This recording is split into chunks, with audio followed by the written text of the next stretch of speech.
Esta mañana quiero compartir un mensaje en la palabra del Señor y quiero tomar dos textos. Uno está en la primera carta del apóstol Pedro y el otro está en Isaías. Voy a predicar de Isaías, pero quiero introducirme a este texto en primera de Pedro capítulo 2, desde el versículo 4.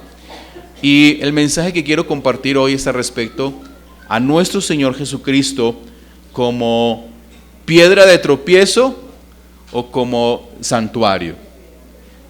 Nuestro Señor Jesucristo como piedra de tropiezo o como nuestro santuario. Amén.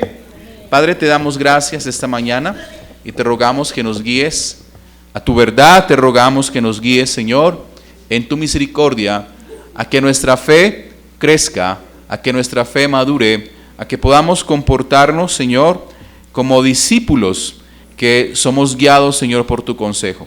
Te ruego esta mañana por las personas que nos visitan, Señor, por aquellos que hacen parte de esta iglesia, de esta congregación, para que tú nos hables, para que tú nos fortalezcas y para que nos ayudes en nuestra fe. Te pido, Espíritu Santo, que nos concedas gracia y sabiduría en el nombre de Jesús. Amén. Quiero que vayamos a primera de Pedro, capítulo 2, desde el versículo 4. ¿Todos lo tenemos? Dice la palabra del Señor: acercándonos a Él, piedra viva, desechada ciertamente por los hombres, mas para Dios escogida y preciosa. Vosotros también, como piedras vivas, sed edificados como casa espiritual y sacerdocio santo, para ofrecer sacrificios espirituales aceptables a Dios por medio de Jesucristo, por lo cual también contiene la Escritura: he aquí, pongo en Sión la principal piedra del ángulo, escogida y preciosa, y el que creyere en él no será avergonzado. Para vosotros, pues, los que creéis, él es precioso, pero para los que no creen, dice, la piedra que los edificadores desecharon, dice, ha venido a ser la cabeza del ángulo, y piedra de tropiezo y roca que hace caer, porque tropiezan en la palabra, siendo desobedientes, a lo cual fueron también destinados. Amén. Cuando miramos esta parte de esta introducción, Pedro está hablando a la iglesia, pero también a nosotros, en la iglesia de aquel tiempo, y está tratando de llamar la atención, está tratando de llevar a la iglesia a que meditemos en algo muy interesante como en ese tiempo. Jesucristo puede ser su Salvador. Jesucristo quiere ser su abogado. Pero también Jesucristo el día de mañana va a ser ¿quién? El que te juzga. Va a ser el día de mañana el que va a traer a nuestras vidas condena, castigo. Y eso es lo que Pedro está tratando de decir a la iglesia. Está presentando a Jesucristo como una piedra preciosa y una piedra escogida. Para muchos, una piedra que yo puedo cimentar mi vida, o para otros, una piedra donde puede derribar toda mi vida. Y ese es el mensaje de esta mañana: Jesucristo como santuario o Jesucristo como piedra de tropiezo. Pero sabe que este mismo mensaje está en Isaías. Y quiero en Isaías compartir esta palabra porque, hermanos, yo quiero que llevemos a meditar cómo es nuestro caminar con nuestro Señor Jesucristo. Yo quiero que meditemos en nuestra vida cristiana, porque Jesucristo posiblemente está haciendo en nuestra vida un tropiezo para que nosotros no nos salgamos del camino. Jesucristo está haciendo quizás un obstáculo para que nosotros no tomemos las decisiones que Él sabe que van a traer a nuestra vida problemas, angustias, dificultades. Posiblemente hay cosas que están sucediendo en nuestra vida y Cristo está allí como roca tratando de que nosotros entendamos de que Dios está cuidando de nuestras vidas. Isaías es un libro muy especial del Antiguo Testamento. Para los judíos es uno de los libros más importantes porque tienen a Isaías como el profeta mayor. Un libro donde trae esperanza al corazón del oyente, pero también trae juicio y temor al corazón del que el que desobedece la palabra del Señor. Cuando miramos el capítulo 6, vemos que el Señor hace algo muy especial en Isaías, como quiere hacer en su vida y en mi vida. Mire, Isaías no pudo emprender a hacer algo nuevo de Dios mientras no fue limpio todavía. Isaías no pudo emprender algo diferente en su vida mientras Dios no lo limpió. ¿Recuerda aquel pasaje? Cuando Isaías tiene una visión y ve el trono del Señor, un trono muy especial, santo. Y dice que allí habían unos seres vivientes que le estaban adorando y rodeando. Y Dios dice que ¿quién irá por este pueblo? Pero Isaías dice, Señor, yo iré. Yo quiero cumplir ese propósito. Dios llama a Isaías a traer un mensaje al pueblo de Israel, al pueblo de Judá, pero también a las naciones enemigas. Pero cuando empieza ese ministerio, lo que primero hace Dios con Isaías es limpiar su vida.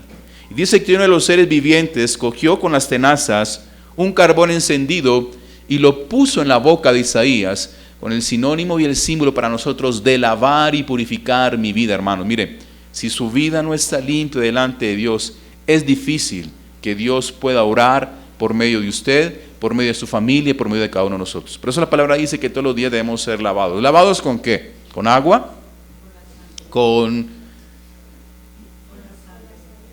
Dice la palabra que la sangre de Cristo perdonó mis pecados, pero la palabra es la que lava mi vida. Y por eso diariamente tenemos que introducirnos en la palabra para que nuestro pensamiento, nuestras actitudes, nuestras emociones, todo nuestro ser completo sea lavado por la palabra del Señor. Cuando el Señor lava a Isaías, Isaías empieza a dar un mensaje a todo el pueblo de Israel, al pueblo del norte, al pueblo del sur y a sus enemigos. Y el capítulo 7 y el capítulo 8 van entre sí. El capítulo 7 nos narra que hay un rey que está gobernando en este pueblo, pero es un rey que le dio la espalda a Dios. Es un rey que se negó a obedecer lo que Dios demanda en su palabra. Es un rey que pudo haber visto el pasado, sus antepasados, y cómo Dios bendijo a aquellos que caminaron con él, pero también cómo Dios trastornó el camino de esos reyes que le dieron la espalda. Sabe que nosotros tenemos muchos ejemplos, pero por más ejemplos que tengamos, nosotros somos duros porque no nos interesan ni nos sirven y pensamos que a nosotros no nos va a suceder lo mismo ni nos va a pasar. Nosotros día a día vemos ejemplos, pero no nos interesa porque pensamos que eso no acontecerá en mi vida. Acaz era un rey que literalmente en el templo introdujo idolatría, cuando Dios dijo que en ese lugar solamente se iba a adorar a Dios. Fue un rey pagano que tuvo alianzas con otros reyes. Fue un rey que vendió su seguridad a otros reyes. Con tal de que a él no le atacaran, él hizo alianzas con reyes para que a su pueblo no le atacaban. Y cuando yo miro el capítulo 8, quiero que lo leamos en conjunto. Dice la palabra del Señor, versículo 1. Me dijo Jehová, toma una tabla grande y escribe en ella con caracteres legibles tocantes a Maher, Salal, Hasbaz. Y junté conmigo por testigos fieles al sacerdote Urías y a Zacarías, hijo de Jeberequías. Y me llegué a la profetisa, la cual concibió y dio a luz un hijo, y me dijo Jehová, ponle por nombre Maher, Salal, Hasbaz, porque antes que el niño sepa decir, Padre mío y Madre mía, será quitada la riqueza de Damasco y los despojos de Samaria delante del rey de Asiria. Otra vez volvió Jehová a hablarme diciendo, por cuanto desechó este pueblo las aguas de Siloé, que corren mansamente, y se regocijó con Rezín y con el hijo de Remalías, he aquí por tanto que el Señor hace subir sobre ellos aguas de ríos impetuosas y muchas, esto es, al rey de Asiria con todo su poder, el cual subirá sobre todos sus ríos y pasará sobre todas sus riberas. Y pasando hasta Judá, inundará y pasará adelante, y llegará hasta la garganta, y extendiendo sus alas, llenará la anchura de tu tierra, oh Emanuel. Reuníos pueblos, y seréis quebrantados. Oíd todos los que sois de lejanas tierras, Ceñíos y seréis quebrantados, disponeos y seréis quebrantados. Tomad consejo y será anulado. Proferid palabra y no será firme, porque Dios está con nosotros. Porque Jehová me dijo de esta manera, con mano fuerte, y me enseñó que no caminase por el camino de este pueblo, diciendo, no llaméis conspiración a todas las cosas que este pueblo llama conspiración, ni temáis lo que ellos temen, ni tengáis miedo. A Jehová de los ejércitos, a Él santificad, sea Él vuestro temor y sea Él vuestro miedo. Entonces Él será su santuario, pero a las dos casas de Israel por piedra para tropezar y por tropezadero para caer, y por lazo y por red al morador de Jerusalén. Y muchos tropezarán entre ellos y caerán y serán quebrantados y se enredarán y serán apresados. Ata el testimonio, sella la ley entre mis discípulos. Hay algo en común que se lee en este lugar, en este pasaje con Primera de Pedro, ¿sí? Piedra de tropiezo o santuario. Cuando miramos entonces este consejo, Dios le dice a Isaías, ve al rey y dile que no tenga temor. Porque en el capítulo 7 se levantan dos reyes, el rey de Asiria y el rey del norte de Israel, porque querían ir en contra de Jerusalén. Acaz quería comprar el favor de otro rey para que le defendiera. Y Dios le dice, no tengas temor. Hermanos, veíamos al principio que Acaz fue un rey perverso. Y lo primero que yo quiero tocar en este mensaje es cómo, aun siendo nosotros infieles, como siendo nosotros aún duros, Dios nos sigue hablando. Dios sigue diciendo, corrija tu manera de vivir. Como aún este rey que no tenía nada que ver con el Señor, que no tenía temor, el Señor le llamaba y le decía, no tengas temor, no tengas miedo, porque esos dos reyes son solamente dos tizones que se apagan delante de mí. ¿Cómo Dios ve a nuestros enemigos? Pequeños. ¿Cómo Dios ve a nuestros problemas? Grandes. Pequeños. Insignificantes. Dios le dice, esos dos tizones no tendrán poder contra ti. Por eso no tengas temor. Y ese es el mensaje que Isaías le lleva al rey. Y el Señor le dice, mire, pídeme una señal para que entiendas que la palabra que yo te digo es verdad.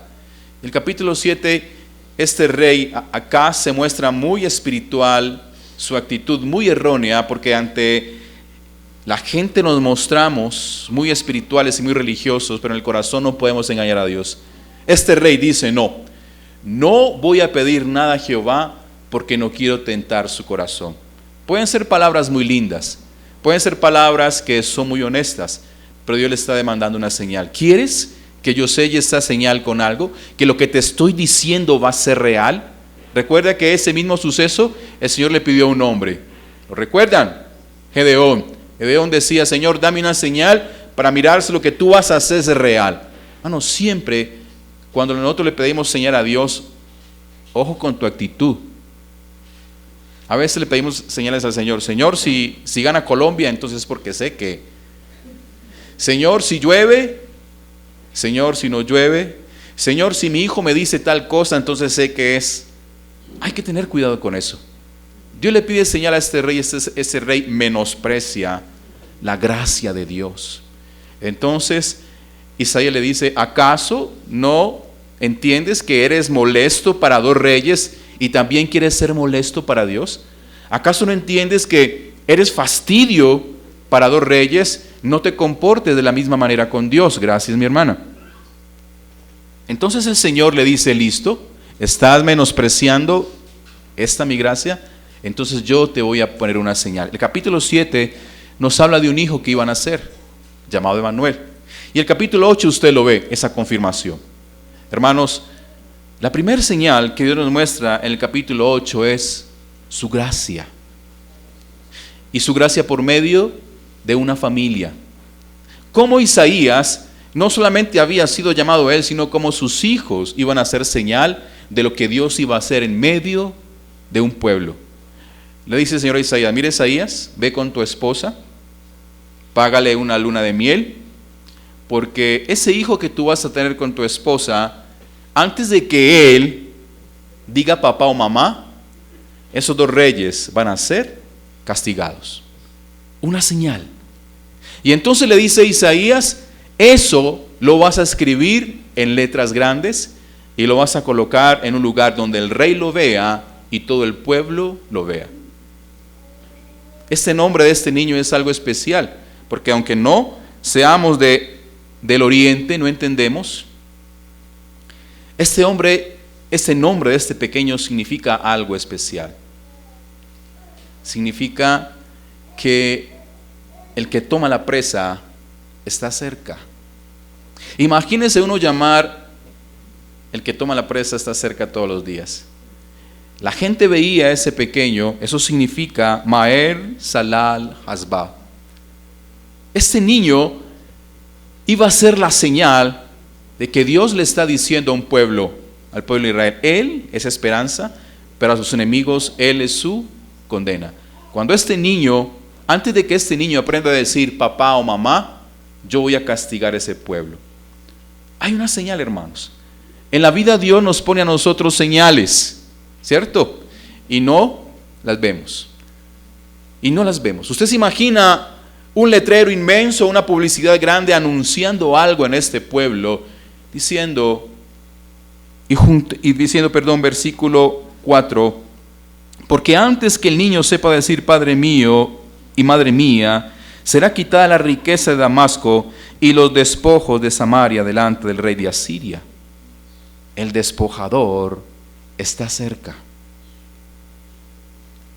Pero en ese contexto, Dios quería darle a Israel la esperanza de que Él los iba a vencer, de que Él los iba a castigar. Pero sucedió lo contrario. Este rey menospreció ese mensaje y contrató a otro rey para que le defendiera. Y entonces el Señor ya trae otra palabra. ¿Por qué le hablo de esta primera señal, hermanos? ¿Sabe que una de las señales en este tiempo, en este mundo que vivimos, es la iglesia? ¿Cómo Cristo debe reflejarse en la iglesia? En un mundo donde hay tinieblas, ¿quién debe ser la luz? Dícele, yo. Donde un mundo donde está insípido, ¿quién debe traer a este mundo sabor? Dile, yo. Porque tú haces parte de la iglesia. Donde hay un mundo donde no le da valor al matrimonio, ¿quién debe darle valor al matrimonio? Dile, yo. Pero cada vez que me doy cuenta de los matrimonios dentro de la iglesia me sorprendo, porque se parecen mucho a los del mundo, con ganas de no continuar, con ganas de divorciarse, con ganas de no seguir más adelante. Hermanos, yo recuerdo que cuando yo me casé le dije ¿quién es el que casa? ¿El notario, un juez? Y al pastor, el notario, y le dije, hasta que la muerte nos separe, no hasta que las deudas me separen, no hasta que la otra me separe, no hasta que la enfermedad me separe, porque ese mismo dicho dice que yo estaré con ella o ella estará conmigo en el bien, en el mal, en las riquezas, en la pobreza, en la salud, en la enfermedad. ¿Vemos qué tan diferente? Cuando Dios pone una señal en este mundo, ¿qué somos quién? Nosotros, porque Cristo ha reflejado en nosotros esa luz. Nos comportamos de una manera parecida al mundo. El mundo está desanimado, entonces usted se desanima. Hoy todo el mundo está contento, muchos enguayabados porque ayer celebraron lo que tuvieron que celebrar. Porque el mundo anda, el mundo busca lo suyo, la iglesia busca lo de arriba. Y el Señor le dice a Isaías, mire, ese hijo que ustedes van a concebir son señal de que yo voy a traer juicio y que yo también voy a traer favor. ¿Cuál es la señal en este tiempo en nuestras vidas? ¿Cuál es la señal? El Señor dejó muchas señales en la palabra. Él decía que los últimos días serán muy buenos, serán prósperos, va a haber mucha paz. Una señal que el Señor nos demanda por su palabra, en que Él está cerca. Nuestro hermano predicaba esta mañana de cómo están nuestras vestiduras. El Señor viene por una novia, no viene por una iglesia arrastrada. señal en este tiempo era que todo iba a ser un caos. La señal que el Señor Jesucristo nos dejó, ¿cómo serían los últimos días? Era que los hombres irían a ser irracionales. Eso dice la palabra. Egoístas. Donde no les importa el prójimo, sino mi vida. El Señor nos deja señales. Una señal en tu vida de cómo está viviendo, hermano. Cómo está viviendo tu vida cristiana en el Señor. Si tienes más celo por lo puro o no te importa. Hay gente que cuando quiere salir a la calle, quiere salir impecable en su forma de vestir, sin una arruga, pero también es una señal en tu vida interior, en tu hombre interior. ¿Cómo es nuestro carácter? Y el Señor le dice a Isaías, ese hijo tuyo, esos hijos tuyos los voy a colocar por señal. Y si mirásemos a nuestros hijos, hermanos, el hecho de que usted esté aquí esta mañana y yo veo una señal. Dios tiene misericordia de nosotros, porque podríamos estar ya en un horno crematorio. ¿Y sabe por qué? Porque Dios aún quiere revelarse a nosotros, darnos a conocer. El hecho de que tus hijos estén todavía a su alrededor, hermanos, yo veo la misericordia de Dios. Yo veo la misericordia de Dios. Aún así, con sus problemas, con su mal carácter, con su necedad. ¿Cuántos tienen hijos así? No saquen cara el suyo, ¿cierto? Porque también fuimos todos así. Pero mientras ellos están, yo tengo la esperanza de que Dios terminará la obra en ellos. Eso es una señal. Una señal de que usted está trabajando es porque ve la mano de Dios, como Dios provee cada día. Una señal de que usted tiene a su lado a su cónyuge, a sus padres, a sus hermanos, es que Dios no quiere que tú estés solos, mientras muchos quieren estar solos. Yo no sé por qué cuando uno es joven, a mí no me pasó, hermano, de verdad, con todo respeto, a mí no me pasó. Pero yo no veo una generación en este tiempo donde están más acompañados, están más solos, se sienten más solos.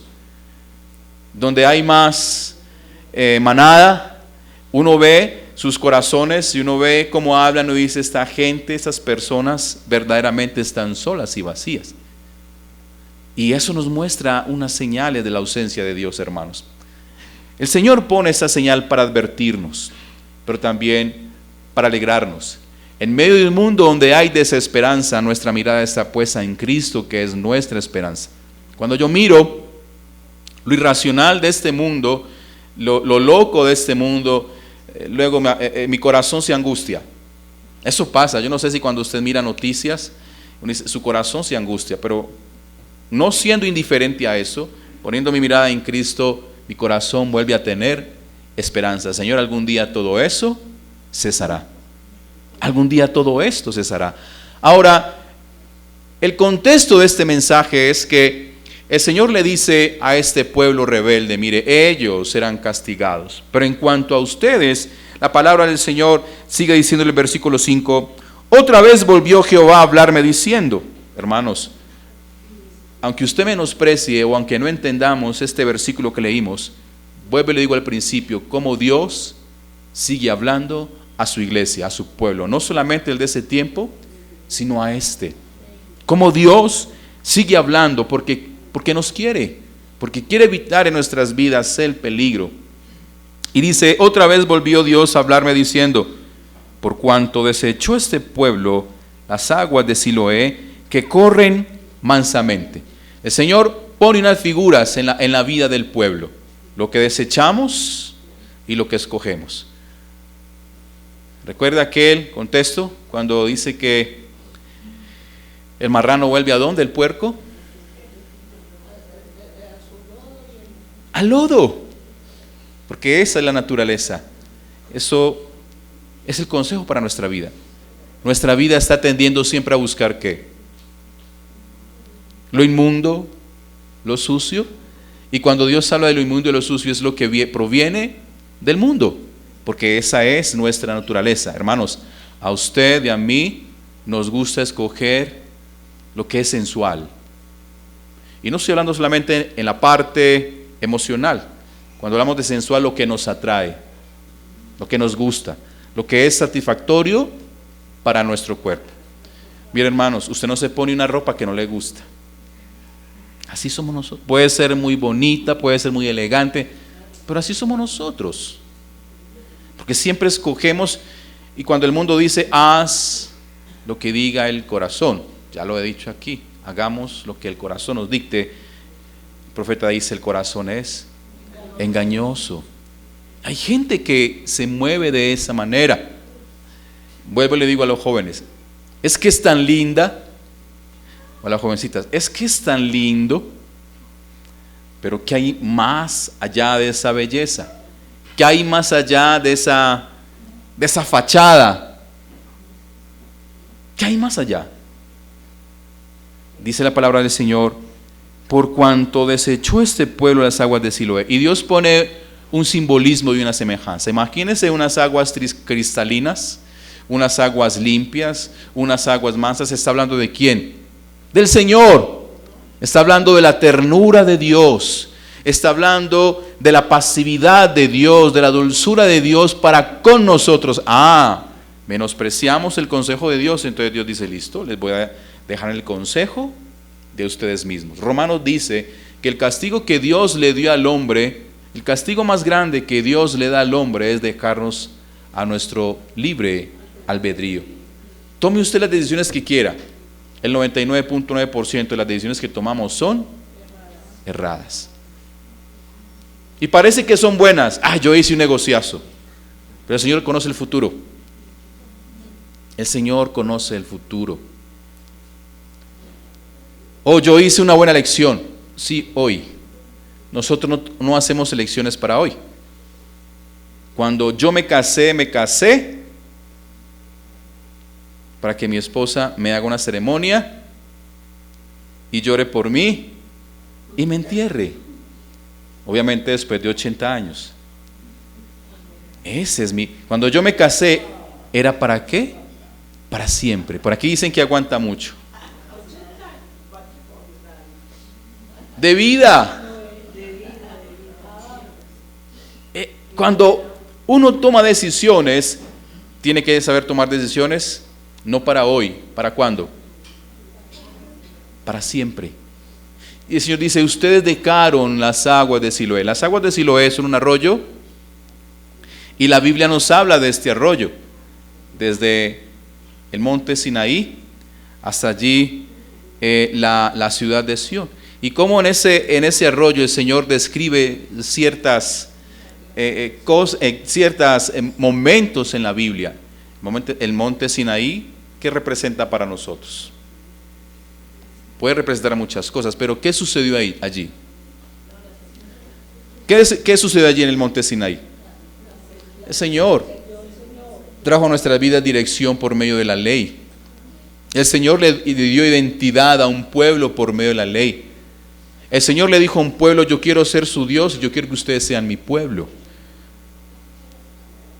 Cuando miramos esto, estas aguas mansas, estas aguas limpias, estas aguas tranquilas, el Señor dice, listo, ustedes desecharon las aguas de Siloé, que corren mansamente, y dice, y se regocijó con Resín y con el hijo de Remalías. Esos son los dos reyes que querían ir en contra de Acaz y del pueblo. Ustedes se regocijaron con ellos. He aquí, por tanto, que el Señor hace subir sobre ellos aguas de ríos impetuosas. Entonces cambiamos la paz, cambiamos el consejo de Dios, cambiamos la dulzura de Dios por lo amargo y lo tempestuoso del mundo. Cambiamos lo que Dios nos ofrece por lo que el mundo nos da. Hermanos, es un peligro cuando nosotros desechamos a Cristo. Por eso Cristo nos presenta de muchas maneras cuando Él es la roca. ¿Qué dice la palabra? Debemos edificar en la roca. Debemos edificar la vida de cada creyente, de cada familia en la roca, porque cuando vengan dificultades, ¿quién podrá mover nuestras vidas si estamos cimentados en la roca? Pero dice la palabra que si nuestra vida es cimentada en la arena, vendrán las impetuosas aguas y que traerá a nuestra vida pérdida. Así es nuestra vida. El Señor dice, me cambiaron a mí fuentes de agua viva por cisternas rotas. Usted no ha visto que mientras hablamos de la parte económica, mientras usted más trabaja, mientras usted más doblega, mientras más usted trabaja horas extras, yo he visto gente que no veo el fruto de su trabajo, más arruinados, más pobres. ¿Por qué? Porque piensan que es de su trabajo. Esa es una realidad de nuestras vidas, hermanos. Eso dice, me dejaron a mí. Y dice la palabra, he aquí por tanto, versículo 7, que el Señor hará subir sobre ellos aguas de ríos impetuosas y muchas. Esto es, al rey de Asiria con todo su poder.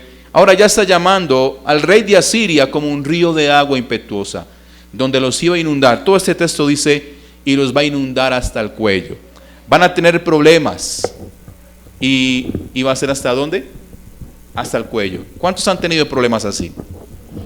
Y a veces uno quisiera, muchos dicen, Señor, quítame la vida. Quítame la vida. Hay problemas, hermanos, que ahogan. Hay problemas que uno piensa que nunca más va a salir de ellos. Hay problemas que nos limitan la visión. Hay problemas que nos impiden escuchar. Y por muchos consejos que a usted le den, hermanos, ¿usted dónde está? Está con las aguas hasta aquí, tratando de buscar un huequito para respirar. Y dice, me dejaron a mí. Entonces yo les voy a permitir que en sus vidas pase esto. Dice la palabra, el versículo 11. Perdón, el versículo 11 no, el versículo 9. Reuníos pueblos y seréis quebrantados. Oíd todos los que sois de lejanas tierras, ceñíos y seréis quebrantados. Disponeos y seréis quebrantados. Tomad consejo y será anulado. Proferid palabra y no será firme, porque Dios está con nosotros. Cuando uno lee esto, parece extraño. O sea, Dios en unas palabras trae un consejo que para nosotros es duro, pero luego trae otro consejo que trae consuelo. ¿Y sabe qué le dice al pueblo? Mire, no teman. Aunque esa gente venga de otros lugares, aunque esa gente venga a traer castigo, tranquilo, yo voy a estar con ustedes. Uy, Señor, pero es como cuando te voy a dar 3 correazos, pero tranquilo, yo te amo. Así es Dios.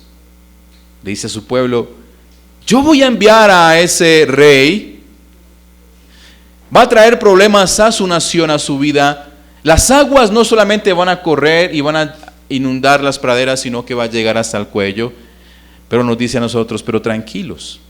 A esa gente que viene de afuera, si van a proferir palabra contra nosotros, si van a traer consejo contra nosotros, si van a traer desánimo contra nosotros, no tenga problema, porque Dios está con nosotros. Y dice, no importa con esa enfermedad, no importa con esa situación, no importa con esa dificultad, Dios está con nosotros. ¿Y sabe cuál es el problema de la gente? Y qué gracia.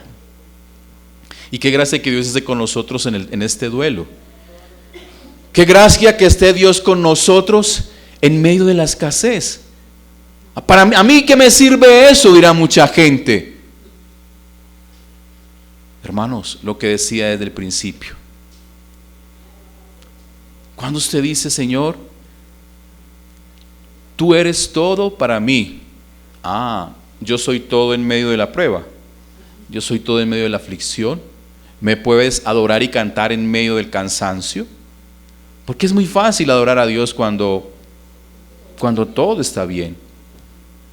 Hermanos, cuando usted quiere que todo está bien, la palabra me habla de algo muy extraño. Cuando usted quiere que todo en su vida esté bien, sea un paisaje perfecto, hermanos. Este mismo texto más adelante me habla y nos dice, preocúpese de eso. Hermanos, ¿es real que quisiéramos que nuestra vida sea así? ¿Es real? Sí, claro. Pero la palabra misma es clara. La palabra nos advierte de las dificultades de la vida. La palabra nos advierte de la dureza de la vida. Y sobre esa situación nosotros tenemos que meditar siempre. Hermanos, usted se pone, mire cómo es nuestra vida, usted se pone unos tenis nuevos. Voy a hablar de lo más sencillo. Usted se pone unos tenis nuevos, pero la tristeza es cuando esos tenis, por aquí me dicen los debe, cuando esos tenis usted los golpea, los ensucia. Yo recuerdo que cuando estrenábamos, hermanos, en diciembre uno ya no estrena. Cuando éramos jóvenes, nos dan unos combinados en ese tiempo, uno dice, Dios mío, ¿cómo nos vestían así? Gracias a Dios por los, hoy, ¿cómo se llama los que diseñan la ropa? Por los diseñadores, porque en ese tiempo nos combinaban unos colores, hermano, que uno dice, Dios mío, y se veía uno que pispo. Se ponía uno unos tenis, hermanos, y uno trataba de que nadie lo pisaba, y había un tizoncito negro que eso quedaba ahí, eso para quitarlo, hermanos, eso ya quedó ahí. ¿Por qué les tocó de esto? Porque es la aflicción de nuestra vida. Así es siempre. Entendamos que somos jóvenes, pero vamos ¿a qué? A perder nuestras fuerzas, a envejecer, y todo eso es aflicción, dice Eclesiastés.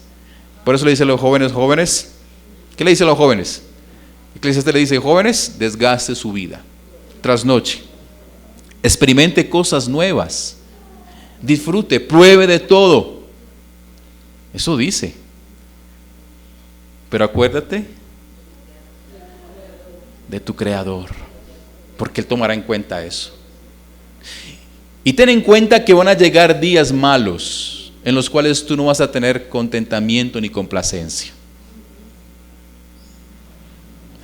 Y entonces uno como joven dice, Dios mío, entonces uno como joven, haciendo en la caso, porque el joven no piensa de esa manera. El joven piensa en un ficticio futuro, en un prometedor futuro.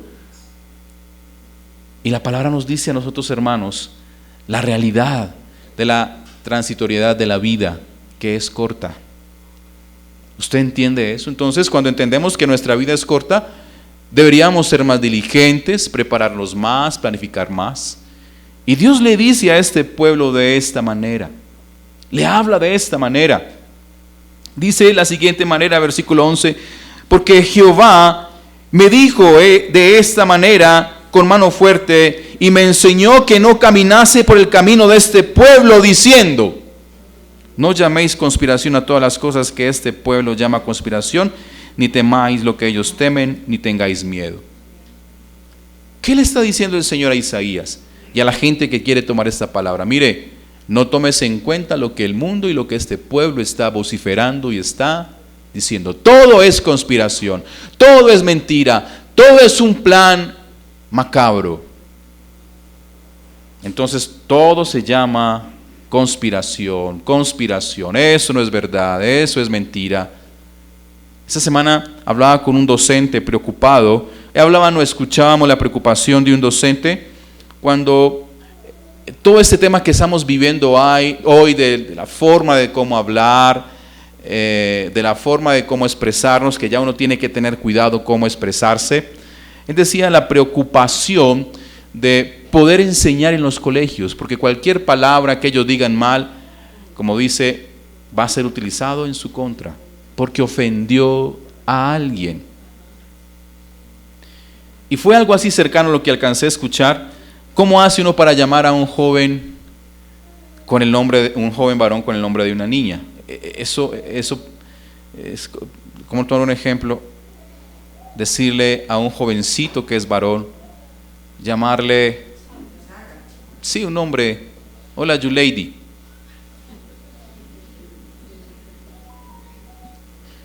No tiene sentido.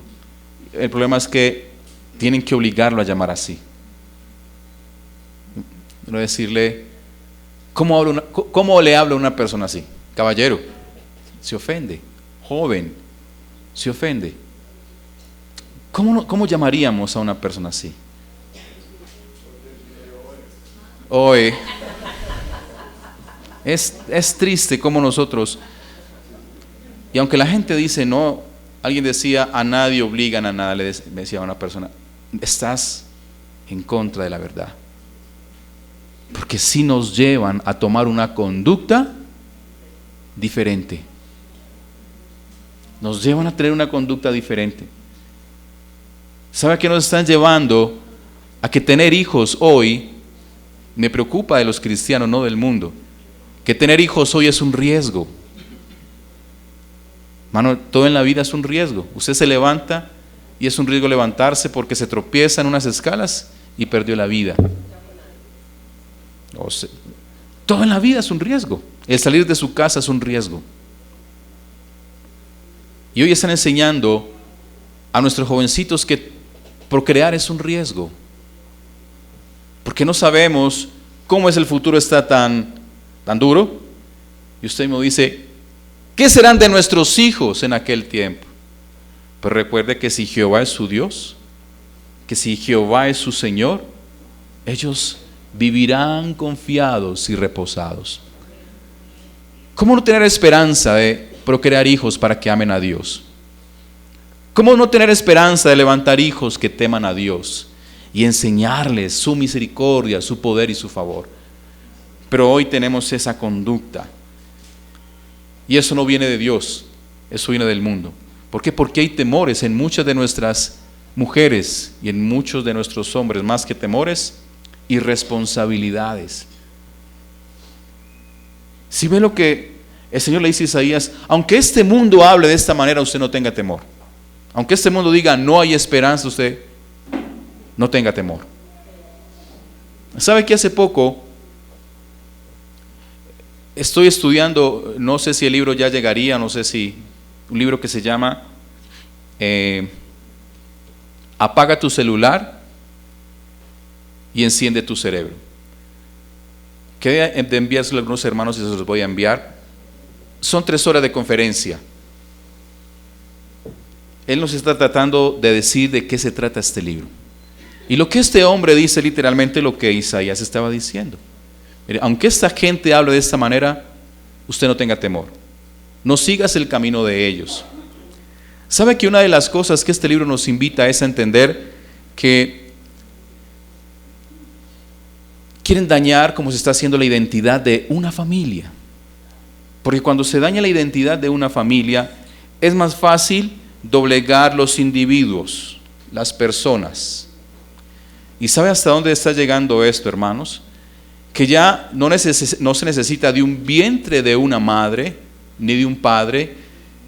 Ustedes entienden, la semilla del padre y la semilla de la madre para procrear un hijo. Lo que más me sorprendió es que esto ya existe. Donde usted como pareja, con su esposo, con su novio, con su novia, ve, queremos tener un hijo. Pero la ley va a decir que ustedes no pueden tener un hijo a la manera natural que Dios nos dio, sino que van a sacar parte del hombre, parte de la mujer, y van a hacer que este hijo crezca en un lugar artificial. Pero resulta que a los 3 meses te van a decir, mira, este chico va a nacer con esos problemas. Entonces este chico no puede nacer. No es que usted diga que sí o que no, no le van a dar a usted la opción, no, venga, como venga. No, te van a decir, no, este chico no puede nacer. Tienen que hacer otro laboratorio. Lo más terrible es, usted quiere que salga con ojos blancos, negros, verdes, azules. Se lo tenemos. ¿Quiere que sea hombre o quiere que sea mujer? Se lo tenemos. Eso está pasando. Y lo que están tratando, como siempre insistimos con esto, es llevarnos a eso, a desvirtuar muchas cosas en nuestra vida. Esa va a ser la familia del futuro. ¿Por qué? Porque al Estado no le conviene ni le interesa sacar grandes sumas de dinero para entender la enfermedad de una persona débil, imperfecta y que no es productiva para la sociedad. Están desvirtuando la familia. ¿No le parece eso algo muy común en la Segunda Guerra Mundial? ¿No le parece muy común? Cuando supuestamente el principio de esa guerra era que una raza superior debía dirigir los caminos de este mundo. ¿Y qué le dice el Señor a Isaías? No tengas temor de ellos, de lo que ellos dicen, de lo que ellos hablan. Dice la palabra, Versículo 12, no llaméis conspiración a todas las cosas que este pueblo llama conspiración y ni temáis lo que ellos temen, ni tengáis miedo. Dice, a Jehová de los ejércitos. Y hay 3 cosas que el Señor le pide a este pueblo en medio de esa dificultad y en medio de ese castigo. Imagínense, hermanos, esa gente sabía que el castigo iba a pasar. Esa gente sabía que esa corrección iban a tener que sufrir. Y uno como dice, Dios mío, tú vas a castigar a Colombia, ¿cómo hacemos nosotros? O sea, ¿cómo hacemos nosotros? Porque el castigo también, parte de ese castigo nos va a tocar a nosotros. Y Dios nos dice, mientras esto suceda, santifiquémoslo, apartémonos para Él, limpiémonos para Él. Mientras eso suceda, permanezcamos firmes. Dice, sea Él vuestro temor y Él sea vuestro miedo. Recuerda que el principio de la sabiduría, dice la palabra, es el temor a Dios. En medio de este tiempo de dificultad y aflicción, sea Él nuestra sabiduría. Porque cuando usted teme a Dios y cuando nosotros tememos a Dios, lo primero que hacemos es amarle, no hacerlos. Es que yo lo que no quiero es hacer enojar a mi papá porque mi papá es muy duro. Entonces usted no lo ama. Porque cuando usted por naturaleza ama a su papá y a su mamá, ¿qué es lo que usted hace?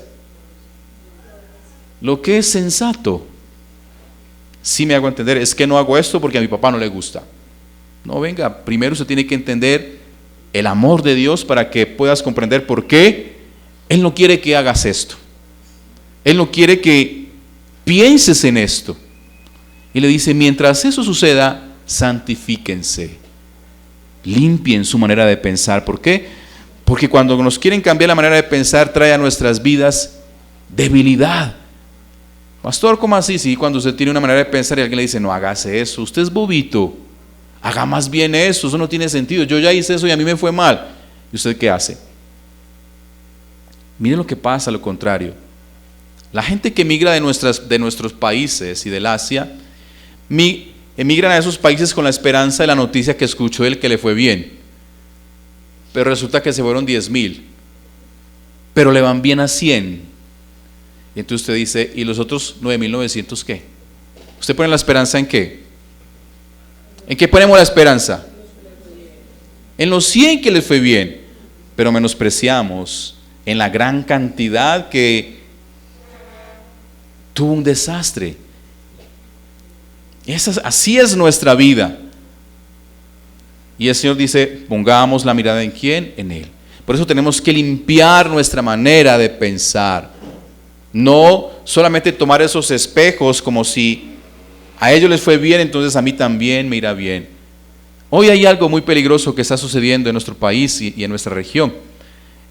A los pastores y a usted como creyente le toca combatir estas cosas que están viviendo. Mire, cuando usted está en el Señor y vive un tiempo muy difícil, una prueba muy difícil, y en la iglesia le dice, o el pastor le dice, o la palabra le dice, mire, las pruebas fueron hechas ¿para qué?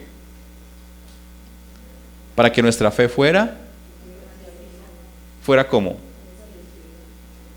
Fuera perfeccionada, fuera firme. Las dificultades que tenemos en nuestra vida se hicieron para que nosotros maduremos en la fe. Mire, cuando usted no se quiere equivocar, hermanos, usted es un neófito. Muchas de las cosas que usted y yo disfrutamos hoy en cuanto a la ciencia es porque alguien se atrevió a hacer la primera vez y cuando por allá en la vez número 1000 lo intentó y lo logró. Hoy usted y yo disfrutamos eso, que la gente no desfalleció. Así son las pruebas en nuestras vidas en la fe, que nos ayudan a madurar, que nos ayudan a crecer. Pero ¿qué dice la gente hoy? Hoy está sucediendo esto. No voy a hablar mal de estas profesiones, yo creo que ellas nos pueden ayudar mucho. Pero utilizan la filosofía, utilizan la psicología y todas estas ciencias humanas para tratar de ayudarte a decir cómo quitar el dolor de tu vida. Usted no se merece vivir ese dolor, ese duelo, ese sufrimiento. Eso está pasando en esta zona norte, pero usted tiene que pagar 500,000 pesos. Me sorprendió una mujer al parecer muy profesional. Escuché con mi esposa por ahí 20 minuticos de qué se trataba, pensé que era pastora y resulta que no es. utiliza el nombre de Dios para hablar de esas cosas. Entonces ella te dice, esto vale 500,000 pesos. En lo que ellos dan en el seminario, en la mañana tenemos estos temas, hay un almuerzo, hay unos recuerdos y bueno. Y de esta manera usted va a salir adelante. ¿Sabe cuál es el problema? Que me están diciendo, yo puedo con mi problema. Ese es el mensaje de hoy. ¿No te lo han dicho? Tú puedes. Tú eres un hombre valiente, una mujer inteligente, tú puedes. Hermanos, cuando voy al Evangelio, la palabra me dice, apartaos de mí, nada podéis hacer. Ese es el peligro, hermanos, de cambiar nuestra manera de pensar. Digo, Señor, yo no puedo, pero tú sí. Tú eres poderoso gigante. Tú vas delante de mí abriendo camino. Hoy estamos tratando de llevar a la gente a eso, dentro de la iglesia, a sembrar ese propósito. ¿Sabe por qué? ¿Cuál es el peligro de esto? Porque me lleva a confiar más en mí y menos de Dios. Señor, mire, esta parte es mía, no quiero hacerte parte de mi vida. Con este hombre que me voy a casar soy yo, no tú. O sea que yo miro cómo va. Y después al año, así piensa la gente. No, Señor, yo lo cuadro. Yo soy cristiano de 15, 20 años, un tipo que apenas lo conocí hace 6 meses. Señor, me enamoré de él, o una mujer. Señor, yo lo cuadro, yo lo enderezo. Hermanos, lo que el Señor no llame, lo que el Señor no convierta, hermanos, es difícil. Pero la gente piensa, pero a aquella persona le pasó. Hermano, yo llevo la vida cristiana y siempre que veo a una persona pensar así, siempre la veo fracasar. Puede haber la excepción, hermanos, pero yo no me voy a fijar en la excepción. Yo me voy a fijar en lo que es común. Porque la palabra dice que no hay comunión entre la luz y las tinieblas. Quiero terminar con esto. Dice entonces, a Jehová de los ejércitos, versículo 13, a él santificad sea el vuestro temor y sea el vuestro miedo, entonces él será por santuario. Mire qué bonito, hermanos, que en medio de la dificultad, que en medio de la prueba, que en medio de nuestra vida el Señor sea nuestro santuario. ¿Qué es un santuario? Un santuario es nuestro lugar de refugio, el lugar donde nosotros, Señor, aquí estoy porque quiero escucharte, porque quiero que me dirijas. Por eso Jesucristo es una piedra o es un lugar donde yo puedo descansar, o puede ser la piedra donde mi vida puede ser tropezada. Termina diciendo, sea Él nuestro santuario, pero a las 2 casas de Israel, ¿qué va a hacer el Señor? Por piedra para tropezar. Hermanos, cuando algo te salga mal en tu vida, hermanos, cuando algo usted ve, usted está luchando con eso y que no sale y que no hay puertas abiertas, hermanos, medite en la palabra. Señor, ¿qué está pasando? ¿Qué sucede? A lo mejor Dios está deteniendo algo. Jesucristo está entorpeciendo las decisiones y las situaciones que nosotros queremos elegir. Cuando algo no sucede, hermanos, es porque Dios está allí como una piedra deteniendo mi locura, deteniendo mi rebeldía, deteniendo mi desenfreno. Yo veo esto, hermanos, y aún sigo viendo la misericordia de Dios. Pero cuando Dios, hermanos, desbarata algo, es porque verdaderamente tiene cuidado para nosotros. Vea, al principio decíamos, ¿cómo aún siendo infieles Dios nos sigue hablando? ¿Cómo aún siendo duros el Señor sigue diciendo, mire, yo les voy a cuidar, yo voy a vencer a sus enemigos? Por eso esta mañana yo le invito, iglesia, a entender si Jesucristo es para tu vida el santuario o es piedra de tropiezo. Por eso yo les invito a entender si esas señales que hay en nuestras vidas, el Señor las ha puesto para que nosotros entendamos. Hermanos, las señales Dios las puso para que no nos perdamos. ¿Por qué se coloca un faro en medio del mar? Para que los barcos sepan hacia dónde van. ¿Por qué hay unos rieles en la rueda de un tren? Para que el tren no salga de su camino. Hay señales en nuestra vida. El Señor está diciendo, ponga atención. Los médicos saben que cuando hay fiebre en nuestro cuerpo, es una señal de que algo no está bien. Cuando hay fiebre en nuestra vida, es una señal de que que una infección está tocando mi cuerpo. Hermanos, ¿qué señal se nos ha dado? Se nos ha dado a Jesucristo, hermanos.